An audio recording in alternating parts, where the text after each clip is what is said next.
तर सागर बंगल्यावर मुख्यमंत्री देवेंद्र फडणवीस यांच्या सध्या भेटीगाठी सुरू आहेत। त्याबाबतची पुढची बातमी आपण बघतोय। नीति आयोगाचे सीईओ आणि उद्योगपतींशी मुख्यमंत्री चर्चा करत होते। नीति आयोगाचे सीईओ BVR सुब्रमण्यम यांनी सदिच्छा भेट घेतलेली आहे। तसंच उद्योगपती अनिल अंबानी आणि निरंजन हिरानंदानी यांनी सुद्धा फडणवीसांची भेट घेतली। ही दृश्य आपण बघतोय।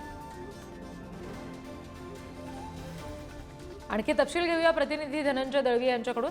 धनंजय, काय नेमकं कारण होतं या उद्योगपतींनी नीति आयोगाच्या सीईओंनी फडणवीसांची भेट घेण्यामागे? रिद्धी, आपण जर पाहिलं तर बीड दौऱ्यावरून मुख्यमंत्री देवेंद्र फडणवीस हे काल मुंबईमध्ये आले आणि त्यानंतर रात्री हालचालींना वेग आलेला पाहायला मिळाला।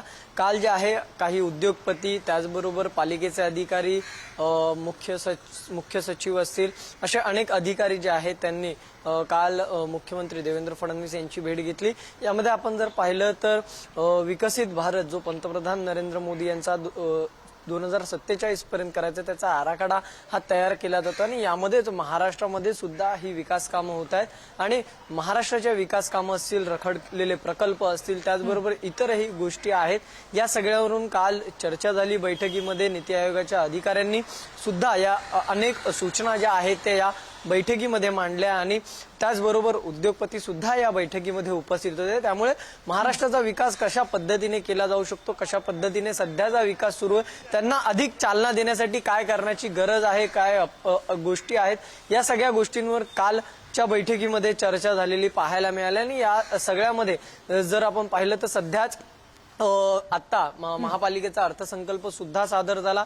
आता येत्या काळात राज्याचा अर्थसंकल्प सादर होणार आहे, त्यामध्ये कशा प्रकारची आणखी तरतूद करता येईल या सगळ्या काही गोष्टींवर, काही बाबींवर कालच्या बैठकीमध्ये चर्चा झाली। त्याचबरोबर मुंबई हे 2 ट्रिलियन क्षमतेचं राज्य आहे देशातील, असं सुद्धा काल जे आहे ते नीति आयोगाच्या अधिकाऱ्यांनी म्हटलेलं होतं या बैठकीमध्ये। त्यामुळे ह्याला अजून चालना देण्यासाठी काही वॉर रूम तयार केले पाहिजे। त्या वॉर रूमच्या माध्यमातून या सगळ्या विकास कामांवर आणि होणाऱ्या गोष्टींवर विशेष असं लक्ष देऊन दर आठवड्याला त्याचा एक अहवाल तयार केला पाहिजे। या कामांची गती जी आहे ती वाढवली पाहिजे। या अनेक गोष्टी अशा आहेत ज्यावर चर्चा झाली। त्यामुळे आगामी काळात महाराष्ट्राचा विकास आराखडा हा तयार आहे आणि त्यामध्ये खरं तर मुंबई हे फार महत्वाचं आहे, कारण की मुंबई हे झपाट्याने वाढतं आहे आणि त्यामध्ये मोठी विकास कामं हे मुंबईमध्ये होतात। त्यासाठी उद्योगपती कशा प्रकारे या संपूर्ण विकासामध्ये हातभार लावू शकतील, त्यामुळे काल विकासक होते, पालिकेचे अधिकारी होते,